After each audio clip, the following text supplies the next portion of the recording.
Welcome, everyone. Thank you very much for joining us tonight. We're very excited to have leaders in the field of artificial intelligence. This sprung out of an idea for a task force that Andres Burr and Chris Holsinger brought to me as I was considering what to do with my presidency. And clearly, it's one of the most important things that's going on in head and neck surgery today. So I felt like this would be critically important for us to have an understanding of artificial intelligence for the membership. And so these people have gladly and happily joined in together to form a task force with the idea of doing a number of things. One is to get a sense of engagement among the membership, develop positions, and critically important is to educate. And this Head and Neck AI 101 grew out of that idea of how do we get this started and then how do we perpetuate it. So we're going to have a journal club as well and other ways of education that you'll hear about in a moment. Liaise with other organizations, generate an AI toolkit, and importantly, discuss the ethics and research and collaboration. This was a picture of our inaugural conference on the 13th of August, and we've really come around to what we're presenting tonight. Some of the goals that we set for year one was to identify a speaker for our COSM meeting, and we're very pleased that Kurt Langlotz from Stanford has agreed to present. So I'm very excited to have him as a keynote speaker. We're also going to have panels and many different presentations on AI during the meeting. We're collaborating across specialties. Doctors Esklander and Brody are doing that. We're producing AI-focused webinars. This is the inaugural one, but I'm very excited also for the one in April about the ethics of AI. And finally, we continue to develop more materials, and Rusha Patel is leading that charge. And Rusha, I'd like to turn it over to you to take it away. Well, thank you so much. I'm really excited about this, and I'm just going to get right into it. We have some great panelists today and some really good interactive demos that we're going to be going through. So I just wanted to give everybody a overview very quickly of artificial intelligence. We're throwing around the term AI all over. What does that really mean? There's a lot of ways to classify it, but I think it helps if you go by what it does. So there's reactive machines, limited memory machines, and then some more theoretical theory of mind, self-awareness stuff we won't talk about. And really, AI has been around for a while. So if anybody is here and is old enough to remember IBM's Deep Blue, beating a chess master, that's reactive AI. It's like your Netflix protocol and your Nest thermostat. You program it to do something in response to some kind of input that it detects. But it starts getting more interesting with limited memory machines. So this is, you may have heard the terms machine learning and deep learning, where you can program something to take a bunch of data, usually a lot of data, and learn something about it. Machine learning and deep learning are variations of this. And you see this every day. You see it in Siri and facial recognition and self-driving cars, like your Waymo. And we see it in the medical field as well. So when we look at just kind of subset of this, generative AI is really what we're going to be talking about today. And these are the big hitters, ChatGPT, DeepSeek, and the others that everybody really knows about.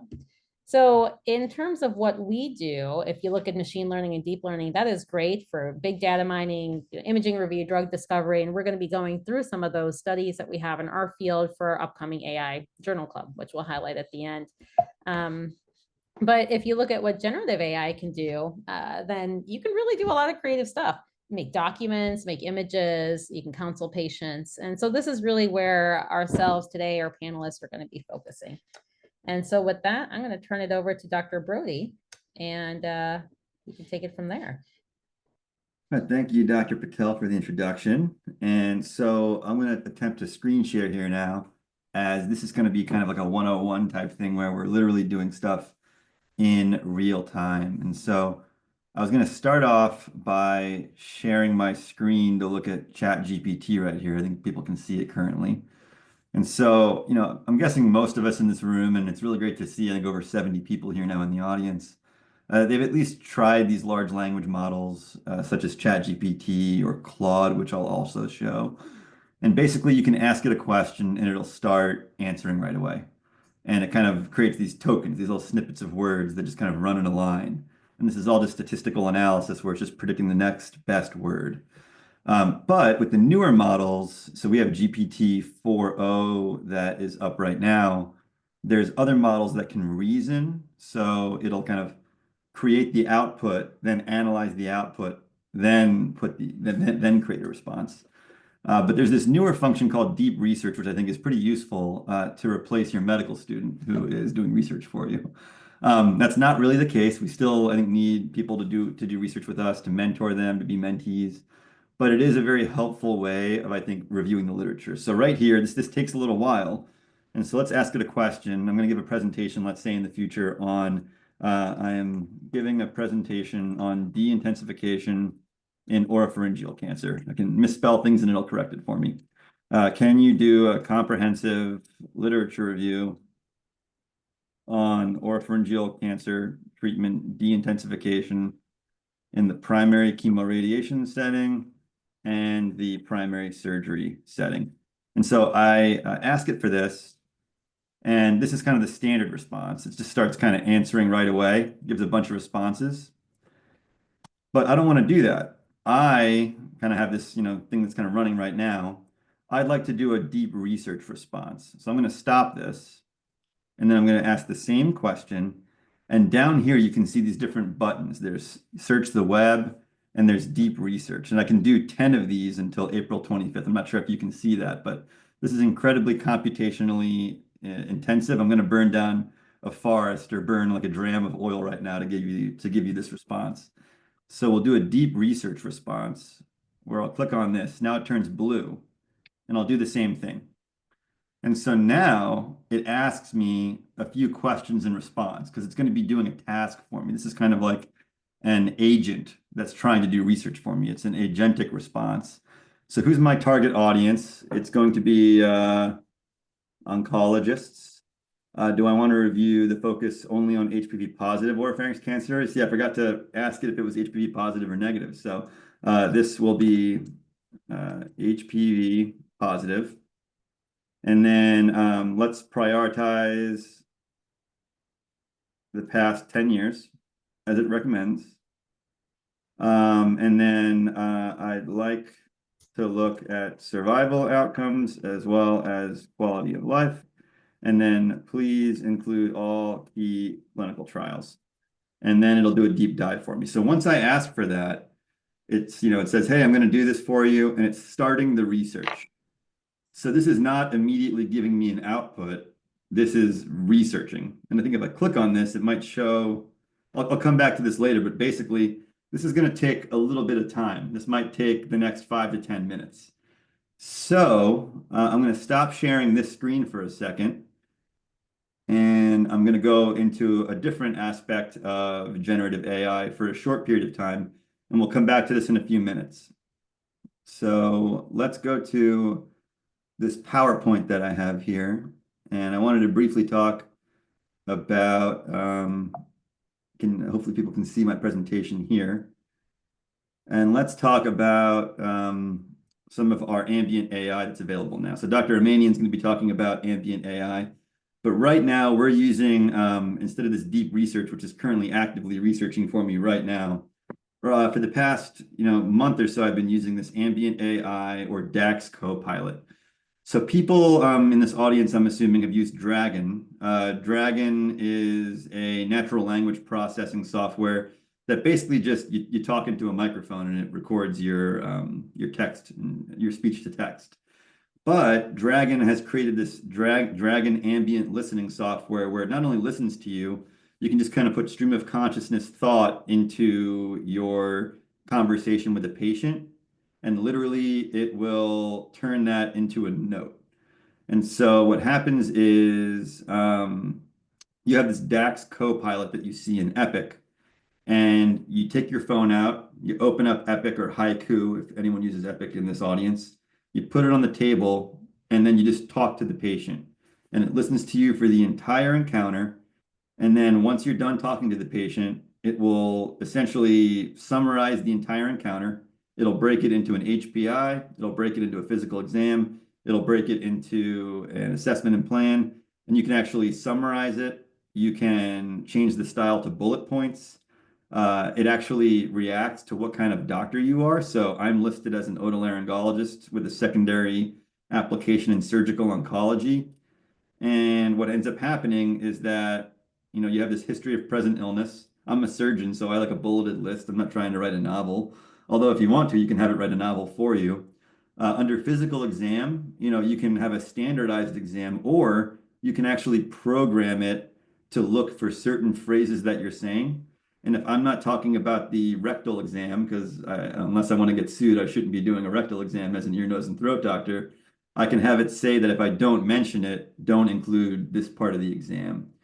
And then in addition to that, under the assessment and plan, you can also prompt it in these bracketed points that you can see in the corner here. You can ask it to look for a treatment plan, look for pharmacotherapy, look for imaging studies that I've requested. And it will put all of that into a specific type of format. And so, to be honest, I have been using this for a month. I don't think it's really saving me a lot of time. It requires a lot of effort, and in addition to a scribe, I have a nurse, luckily, who helps me with pre-charting a lot. And so my workflow isn't necessarily as impacted as this, but when you talk with the co-pilot people, the people who kind of come in and they're almost like the tech support people, you can tell they're continuing to build this out more and more. And I would say that in the next 6 months or so, we're going to see massive changes to this type of software where not only is it summarizing, our history of present illness or our assessment and plan, but it's also listening in to decide what kind of orders do you want to create. If I ask for a chest x-ray, it'll pre-populate a chest x-ray for me to just sign with the click of a button. It'll pre-populate my follow-up visit. If I say I want to see you in 6 months, it'll find an available time for the patient to see me in 6 months. So these are the things coming down the pipeline from Microsoft Copilot and DAX. And so now let's go back and see where we're at in terms of this Chat GPT search. If we look now again here, it's still actively thinking. So it's been like 4 or 5 minutes now. This thing is still literally looking at what's going on in oropharyngeal cancer. You can see that it's already found 15 sources. It's telling you its thought process. It's kind of iteratively going back and forth.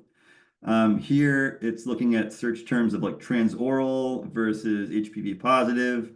It found the quarterback trial as well as the javelin trials, looking at de-intensification in primary chemo rads. It's looking through the orator trials, especially orator 2. It's looking at NRG HN005. And so this is still actively looking to give me a really nice overview of de-intensification in oropharyngeal cancer. Can you guys see this Claude screen now? I think this is, so to kind of just spend another 2 minutes on how you can use this for doing research. Claude is a different product by Anthropic. And so recently I used this to look at, HN005. I wanted to know how to cook a haddock, by the way, recently, and it gave me a recipe for that. And so basically, let's say I want to look at a paper that is about using DAX Copilot in medicine. So I have a paper that is looking at ambient AI in medicine. Can you help me analyze it? So it'll say, yes, I'd be happy to do that. I can then drag in this paper that talks about how to use ambient AI in medical practice. And it looks at, looking at nuanced DAX ambient listening in AI. It gives me the key findings, talks about the kind of patient safety aspects, talks about the outcomes, looks at the statistical analysis. And you can use this, I think, for journal clubs as maybe like an extra participant in your journal club to help you walk through the different aspects of a paper. And not only that, but you can ask it follow-up questions like, how do you feel about the statistical analysis in this study? And basically, it'll kind of look at it and give you, the strengths, It'll give you some limitations. And then, you know, this is not the end all be all. I mean, do we trust this? I'm not 100% certain, but, you know, certainly this is a nice way of driving the conversation during a journal club discussion in, you know, one of our resident teaching sessions or in your own life when you're trying to analyze whether a paper is good or not. And so let's go back to our chat GPT. We're now at 25 sources, and I don't want to take up too much time, so maybe we can look at the final result later. My guess is this is going to take about 5 more minutes to run through, and so maybe at the end of this session, I can show everyone what the results are. So I'll stop here and maybe I'll show it during our question and answer session. Thank you so much, Rob. I mean, that was really interesting. I want to tell all of our attendees that if you have questions, please put them in the chat. I'll kind of triage them and get them to our speakers. I just have I have a bunch of questions, but I have one while we transition here. I think, Amin, you're up next. You can go ahead and load your slides. I have the backups if we need them. So for ChatGPT 4, obviously it's doing a lot of powerful computational analysis for you right now. The source data is fed through what? Is it what's publicly available? So it's abstract data, full manuscript data. What is it analyzing? I think if you look at what they say it's based on publicly available information. So they're not using copyrighted information as they would likely be sued by those sources. If that was the case. Having said that, as we'll see from the output at the end of this session, it references, a lot of those references are review articles that are in open source literature. But when it describes the data from the reference, it's putting much more detailed information in there than is available in the open source PDF. So I really do wonder if it's training on some, you know, some data, maybe it's not, but it's putting out very detailed responses to what is otherwise paywalled articles. So, but for us, for me, it's very helpful. So, I think that I imagine a lot of like the companies such as Elsevier would be, you know, hopefully looking at this to see if this is being used to train models without their consent. But at the very least, it provides very useful output, as we'll see. Awesome. Well, thank you. Okay, so up next, we have more practical ways to use AI right now. All right. So hi, everyone. My name is Amin Amanian. I'm a head neck oncology fellow at the University of Kansas. Really an honor to be participating today. I don't have any relevant conflicts of interest. So my goals for tonight's talk is to, again, similar to Dr. Brody's talk about the utility of automated AI scribes in enhancing the clinical workflow, and then hopefully demonstrate the use of a large language patient-centric platform in personalizing education for head and neck cancer patients. So before I kind of go into the demo, I did want to talk about the current EMR system that we have. We know that the current system, it was initially designed to improve efficiency, but really has become one of the biggest sources of frustration. The interface is clunky, it's templated, and it's time consuming. So we're often checking off a lot of boxes and spending less time with patients. This was the picture that was published in JAMA several years ago, showing a clinical encounter between a family and a physician. And you can see the physician is turned away from the family because they're really trying to spend all that time dictating and writing notes so they can get to the next patient. And studies have shown that for every hour of clinical face time that you have, you're spending almost 2 hours on EMR-related tasks. And this contributes directly to burnout. And it talks about something called the productivity paradox, which is the idea that despite making significant improvements in digital infrastructure like EMRs, we haven't really seen those proportional gains in clinical productivity or efficiency. And some would argue that it's made things a bit worse. So this is where generative AI, specifically AI scribes, are starting to change the equation. These tools can passively listen to patient encounters, they extract relevant information, and finally, they're able to generate a high quality document in real time that requires minimal correction. And then they have 3 key benefits. So they reduce the administrative burden, They improve the accuracy of the notes, and they allow the clinicians to spend more time with patients. So imagine finishing a clinic with all your notes ready to go. And it's not just really a time saver. It actually may improve clinician well-being and hopefully reduce burnout. So I wanted to go into a demo, and I don't think the sound is going to play here, but I can hopefully speak over this. But this is a demo of a patient that's coming to a head neck clinic, has a new diagnosis of floor mouth cancer. You've talked to them about their symptoms, imaging. You've described the imaging to the AI scribe that's listening in. And then finally, you've summarized your assessment and plan, what surgery you propose, the risks and benefits, and the next steps. So, I mean, this part was really the physician-patient interaction, but we'll just skip that. We're showing that at the end, I will have you take my word for it, that the AI scribe is able to generate a note. And you can really format these notes according to how you want it. There are different AI scribe systems, and you describe exactly what you want. So in this case, we want a note in paragraph format. You can say, I want a note in SOAP format, and it talks about their HBI, their past medical history, imaging, physical exam, and plan. As a next step, we've then asked the AI scribe to generate a patient education pamphlet that the patients can go home with. So we know that when patients come into our clinics and we describe, for example, a free flap procedure to them, they leave feeling very overwhelmed. And a lot of questions, although they may have been answered in clinic, they may ask those questions again when they come for the second visit or when they are going through the surgery. So here we've said, based on the conversation, please generate a simple note to give to my patient that goes over what we talked about. So it has a recording of what just happened. You simply refresh your platform, and it's able to generate a patient-specific handout. It tells them you've come in for this specific problem. This is the surgery that we propose. These are the risks and benefits. And I think this is powerful because patients can go home with this. They could think about this even more.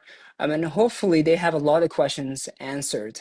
So they're not as confused the next time they come to clinic.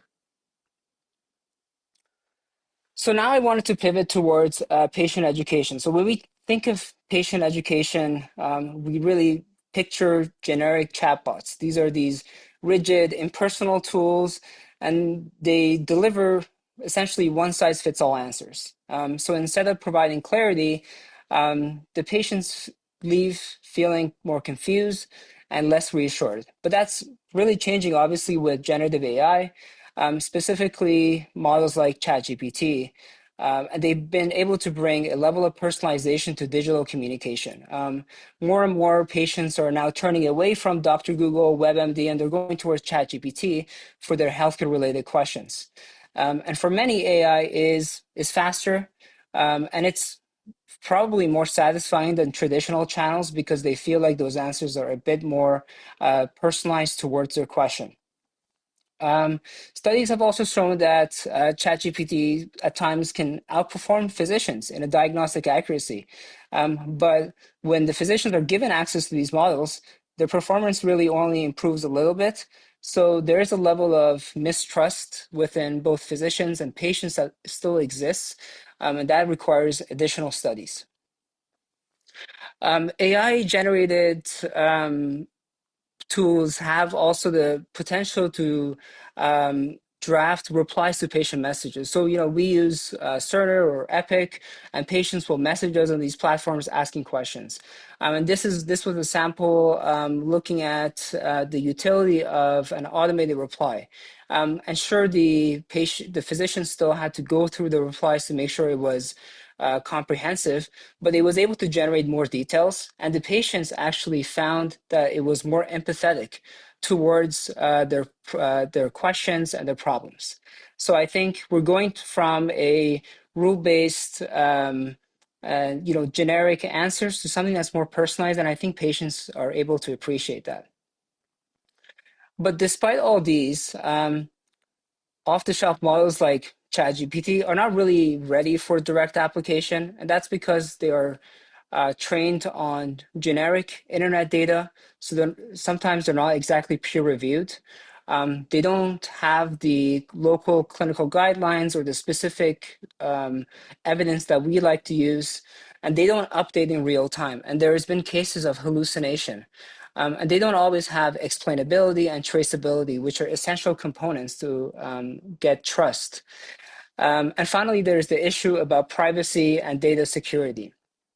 So we wanted to design our own patient-centric large language model for head and neck cancer patients. So with that in mind, it had to fulfill several criteria. We wanted it to be clear and simple to use, be up to date with using ENT-based medical literature, capable of providing personalized responses. It would have to be emotionally intelligent and compassionate, ideally multimodal, so it wouldn't be just text. It would be able to generate audio, pictures, videos, and it would be compliant and ideally scalable. So we've called this proof of concept model Neon head neck surgery. And this is where there are two sides to the platform. There's a surgeon pipeline where they include some information about themselves, what kind of surgeries they do, what kind of patients they treat. And then the second section is procedures they do. And the procedures may include, for example, this would be a free flap procedure. And I would be able to include details on how I feed patients, at what timeline, when they get discharged, when they have follow-up, when they require additional multidisciplinary follow-up. And then the pipeline would then take into information from patients. So this, for example, would include the details on the patient that we had seen previously and their postoperative note that they had a floor mouth resection with a particular reconstruction, and follow up with ENT in 2 weeks. So then the patient gets a generic or gets a personalized code that they can log on to the system. And then they start going through questions that they have pertaining to their postoperative recovery. So for example, the patient could ask about how their pain should be managed. And from this specific case, we've incorporated the fact that the surgeon does not like NSAIDs. So this pipeline knows that this surgeon's specific preference is that they don't want any NSAIDs, and it will tell them exactly that, and it will tell them how to manage their pain with other medications.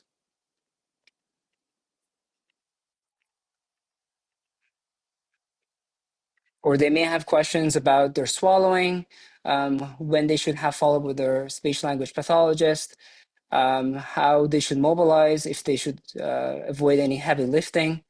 And the patient was also asking about, do I need radiation therapy? And it explains how they require a 6-week course of radiation therapy, 5 days a week. And finally, they ask about who I should contact if I have any questions. And the pipeline, again, is able to direct them either to the clinic, but it's also able to say that if you have any emergencies, you should call the 911 to go to the emergency department. So I'm going to stop it at that, and happy to answer any other questions. Armenian, that is awesome that you guys built that model. I think that's super useful.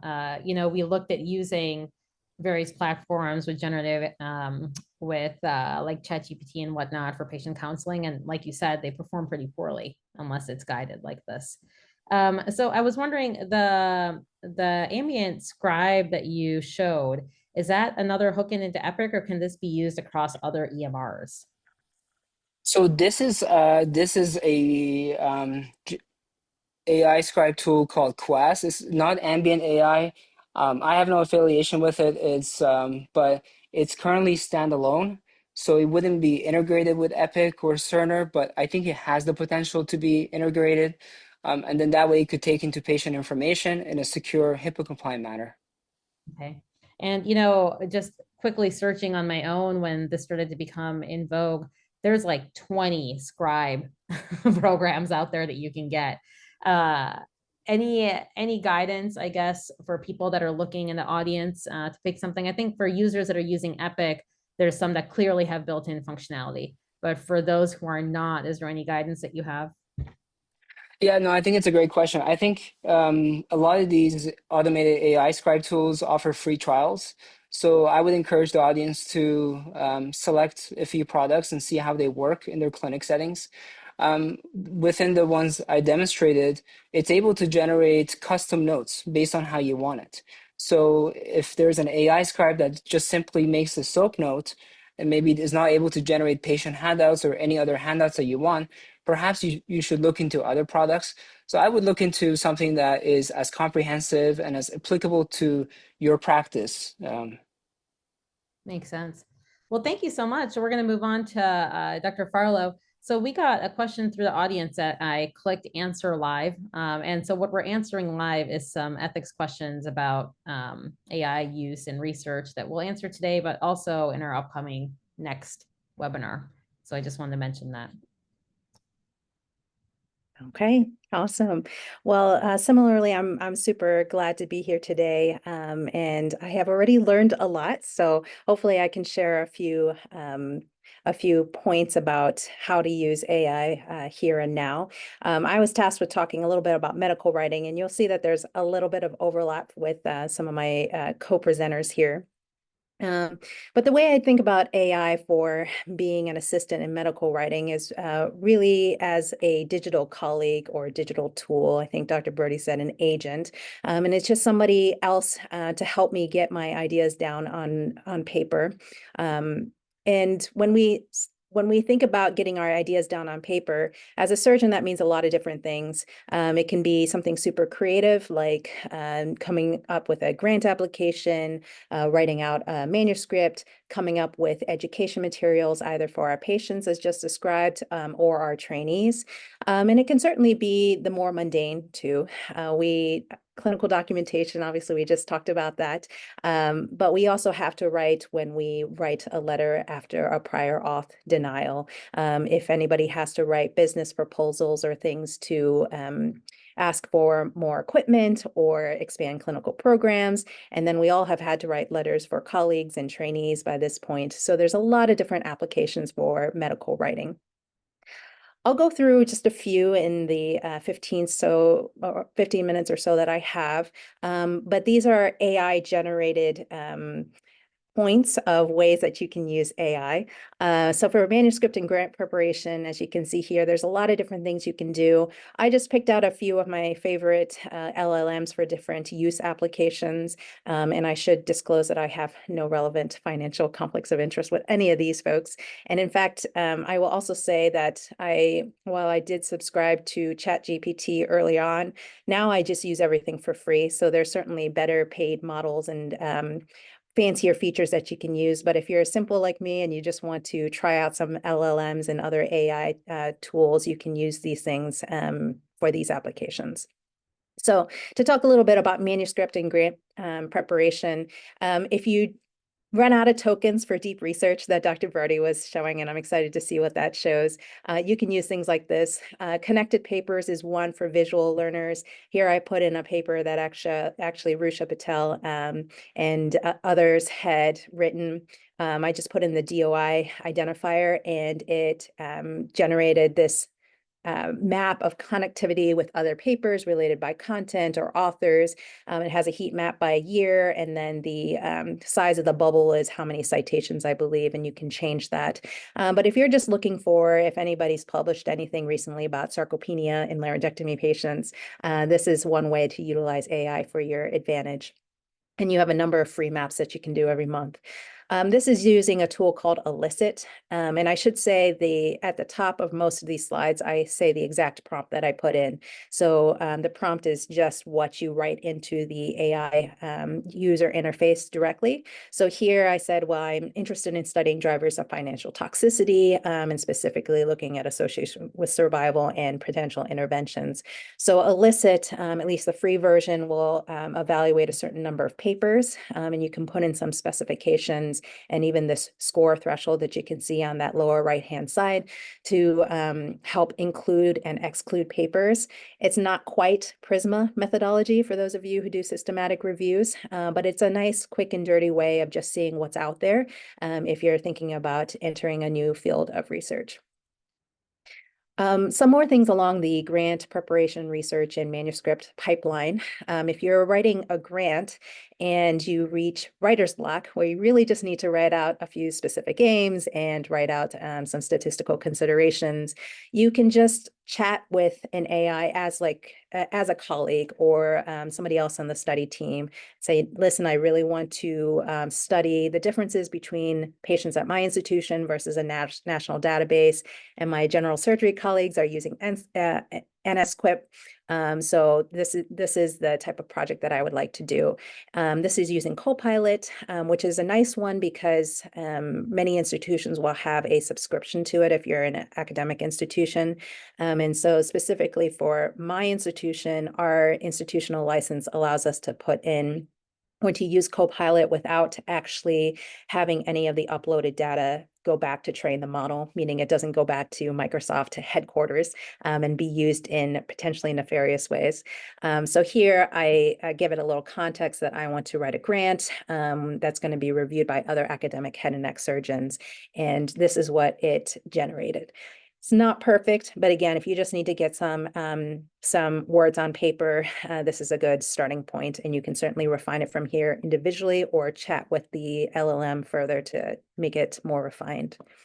Same thing here. So if for those of you who are designing trials and working in a multidisciplinary setting, if you wanted to get on the neoadjuvant bandwagon and design a trial looking at locally advanced but resectable head and neck cancer with neoadjuvant immunotherapy, but you don't want to get on PowerPoint or draw out on the back of a napkin what your clinical trial schema might look like. This is a prompt that generated a very simplistic diagram, perhaps not what you'll put in your grant application, but something that you could share with your colleagues or the clinical trials office. And it's generated in the same amount of time it took me to type all those words into the AI system. And this is using Claude, which Dr. Birdie showed earlier. So that's a quick whirlwind there. In terms of preparing educational materials, the sky's the limit here. And I'll put in a quick plug. There was a podcast recorded that should be coming out with Dr. Winden, myself, and Dr. Gantwerker, where we talked about a little bit about using this for surgical education. I'll paraphrase his quote that basically anybody coming out with problem-based learning or case-based learning should probably be thinking about using LLMs at some point. So that is definitely a good use case. Here I put into ChatGPT that I'd like to have an hour lecture on head and neck cancer immunology. I specified the audience for this. And then I asked some specific output of knowledge check questions, as well as references for a couple review articles, specifically from high impact journals, so that I get some references that I actually want to include for my trainees. And here it generated this outline and then the knowledge-based questions that I mentioned and references. So for this sort of application, there are actually many more platforms that you can use. Again, for Copilot, sometimes you can activate that within Microsoft PowerPoint itself. And when you click on the Copilot icon, you can just put that prompt in and it actually generates the slides. It's not just going to be an outline like this. And there are lots of other platforms like that.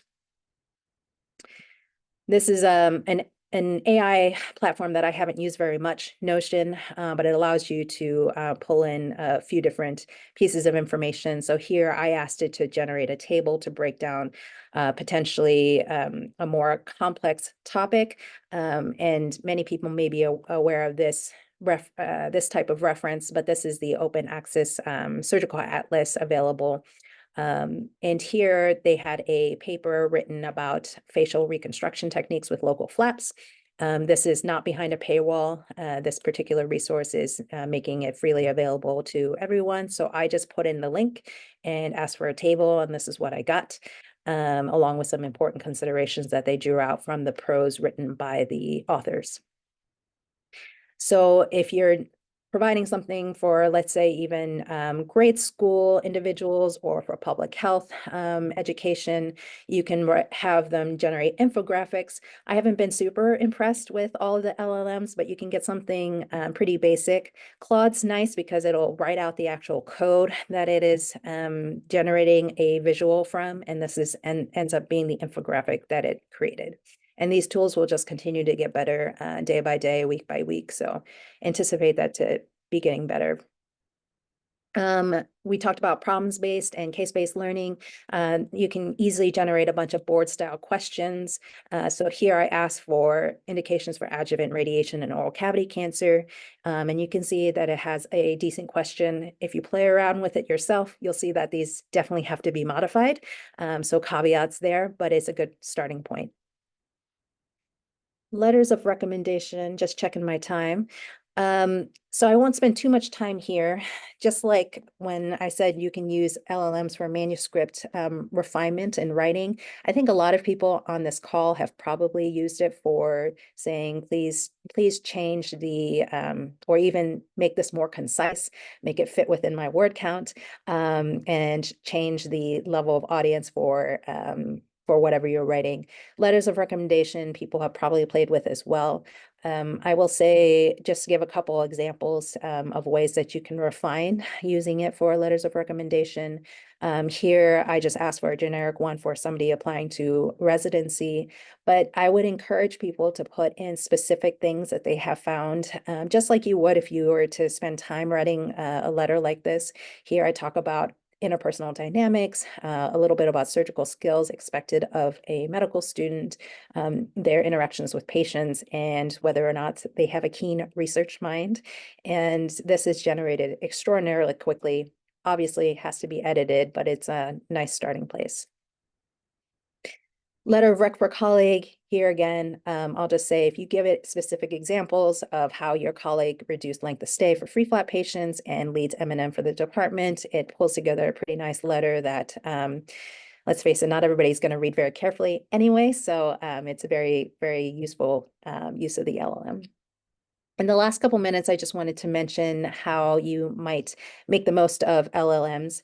There's actually a whole field called prompt engineering and actually jobs where they're recruiting prompt engineers. So if we use a little bit of their advice for making our prompts for these LLMs better, you'll get a better output. So here I talk about instead of asking an LLM to write a case about tongue cancer, you want to give it a little bit of context that you as the writer are a head and neck surgeon, your audience is ENT residents, your specific request about the content, and give it an output format that you want to chalk talk and specific questions. And you can even go further and give it some good and bad examples, and that'll give you a better output. If you want to, if you're reviewing papers, let's say, and they bring something up that you're not as familiar with, it's a good way to just check your own learning and also incorporate some feedback into the reviews. I'll talk a little bit about the caveats for that, but this is one where some people don't feel very comfortable with qualitative analysis, but may be asked to review a paper because you're an expert on the subject under study, but not the methodology. And so you can ask an LLM to help educate you a little bit about that methodology. Iterative refinement just means continue chatting with the LLM. The first prompt is usually not the best prompt, so you want to tell it what it got right, what it got wrong, how you want it to change the output. You can ask for multiple outputs and then choose which one's better and tell them why you like that better. There is chain of thought prompting and meta prompting, which is a whole nother topic in and of itself, making the LLM making it look at its own output and judge it. So there's a lot of different things that you can try. For caveats, definitely do not upload sensitive data. Every institution is going to have its own guidelines about the data that you can use in AI. So generally, don't upload anything that does not belong to you, and that is not behind that is not behind a paywall. Otherwise, you might run into some issues. And then make sure you fact checked and verify everything. This is an example that I gave earlier of one way that you can use an AI, and I asked it for resources. We all probably have read Dr. Ferris's paper, but the second one is actually, as best as I can tell, a fake paper, even though it is a real researcher, a medical oncologist, I believe, at Johns Hopkins, who publishes in this field, but it's actually a fake paper. So make sure you check the output. This is a paper that Rucha Patel and I wrote where we were looking at the early text to image platforms.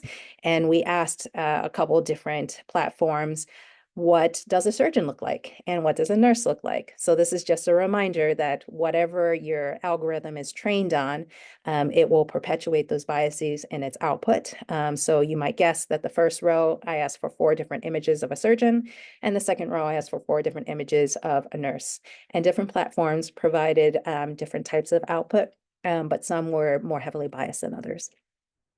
Could quote a lot of different papers. This is one that used different used GPT-4 to generate different cases and found that just by modulating the race or ethnicity of a patient, you would get different outputs. And just like you're checking your institutional guidelines, different journals will have their own guidelines too, both for authors as well as peer reviewers, in how you can use AI and how you must disclose them.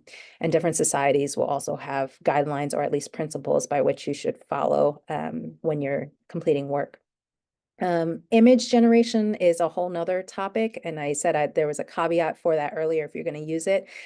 Because it's really, I don't think the LLMs, at least the freely accessible versions, are not there yet. You ask it for a diagram of a parotidectomy, and that's what it shows. Cancer immunology, can't even read some of those words, but from afar, it might look like something legitimate. So just be careful about what you put in and certainly what you use. So sorry if I went over a little bit, but I'll leave you with this, that you can also have some fun applications. So if you ask LLMs to create something in Dr. Seuss rhyme or a rap about head and neck surgery or academic surgery, this is what it puts out. And I'd be happy to answer questions. Thank you so much. That was a great overview. We do have an audience question that I think is tricky for all of us to answer, and really kind of the crux of probably the upcoming webinar on ethics, but how can you tell if something is written by AI or not? And I know there's tools out there that will check for like an AI type signature on a document. I don't know how great they are, truly. I've written my own papers and put them in there and they flagged me for being AI. So I don't know. I think it's hard. Are there any tips that you have? Yeah, I don't think I have a favorite program, but that's all I was going to mention too, is that they are continuously generating and refining programs to detect AI. I will say if you play with it enough, you kind of know. As a journal reviewer, I flagged a couple that looked like they were outputs from AI. So you can generally start to tell, but I think the lines will become increasingly blurred as more and more people use this and more people find different use applications. So it'll be interesting. We'll have AIs fighting AIs, and then AIs that are the impartial third judges. So it's difficult. I don't know if other panelists have thoughts on that. As a journal reviewer, I find that sometimes there's incredible data and incredible content, but it might be from an author who doesn't have the greatest command of English, and so the syntax is actually just not up to snuff for the journal. And oftentimes my main recommendation is to like hire a translator or someone who can do that. And to be honest, I think nowadays, if you don't have the greatest command of English, but you plug it in sentence by sentence and prompt the LLM to just write the exact same thing, but with good syntax, I think that in some ways makes the article more publishable. And I guess that could be discussed at our ethics session as to whether that's completely written by AI or it's more of like a cyborg type of approach where you have a kind of human robot hybrid that's writing your paper. And at the end of the day, if the data is good and the methods are good, it's great that it's out there. Yeah, absolutely. So I'm going to transition to our closing screens, but I'd like to open up the floor for any further audience questions that we may have. Oh, yeah, and sorry, last minute here is I think this is our result, by the way. So this is Hold on. Sorry, I just research. shared my screen. I'm going to unshare. You can Oh, share sorry. yours. Yeah, go for yours. Are you able to see this now? I can't see it yet. So, I mean, it took 9 minutes to create this data, and it used 33 sources. And again, I don't think this is like, necessarily attending level or, PGY5 or 4 level output, but it kind of goes through a lot of great reviews of the different types of deintensification that exist in oropharyngeal cancer. It goes through 33 resources, but as Dr. Farlow mentioned, are these all great resources? It does reference, this quarterback trial, Orator, ECOG 3311. To be honest, it does, I think, look at Orator a bit too much, as Orator kind of looks at surgery versus chemorads, not necessarily a de-intensification. So you have to kind of use this as more of a conversation type of, a person who helps you. I could imagine a med student coming to me and then focusing on this too much, and then I have to reorient it. And so at the end of the day, I think this kind of just helps you be more time efficient with what you're trying to show. After it created this very long, almost like a textbook chapter that is very detailed and pretty good at its results, I asked it to make a table for me. And so it shows me the references. It created a table of chemoradiation trials and surgery trials, and these are the only randomized trials that exist, ECOG 3311 and Pathos. The rest are all kind of phase 2 trials. And so I asked it for more phase 2 trials. Specifically, I wanted to see if it would give me like the Mayo Clinic papers or papers from Bisham Chira, who does a lot of the 60 gray and chemorads trials in phase 2, and it was able to find some of those for me as well. But again, it's not necessarily gonna just automatically do this for you. It just helps you on your way to creating a presentation. And so it's interesting how this is advancing, and this wasn't available literally a month ago, and I'm curious where it's going to be in a year. Yeah, I think a big takeaway from this is you don't know what's going to come out with the next week, truly, in AI. So the change that we see is dramatic week by week, month by month. And I think our panelists really highlighted that really well. So I'm going to close out with just some preview of coming events. I know this was kind of a whirlwind, and I think everybody did an excellent job kind of showcasing different platforms, and hopefully our participants had some kind of take homes that they can try tonight, tomorrow, play around with. Everything is Googleable. So if you're looking for a platform, just search for it and use the platform to search for more. So it's not going to be that hard to find. So we do have the webinar that we've been referencing on ethical considerations and the use of AI coming up. That's going to be moderated by Melina Winden. And then we have some great panelists as well. I think Andres Burr will be joining to moderate that. We have our AI Journal Club that I referenced as well. We're going to be reviewing some articles that talk just about AI in medicine, but also AI in head and neck cancer care. And so this is kind of that machine learning, deep learning kind of section of stuff I showed you where you can really do some interesting things with large data and predictions. And then a couple things to highlight at COSM. We'll be talking about the future of AI in head and neck. That'll be Thursday, 9 a.m. Then there's also a debate, which I think will be very interesting. Can AI do it all in reconstruction? For those that are doing reconstruction at their institutions, I've been talking to KLS and some of the other, VSP people about their AI uses, and they're definitely in on it. They're using it. I think I would like to use it too, is what I told them immediately as soon as we can.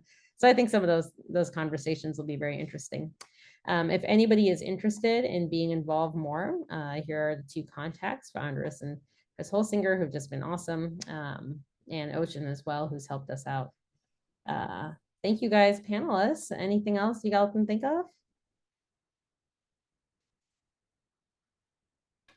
No, well, awesome.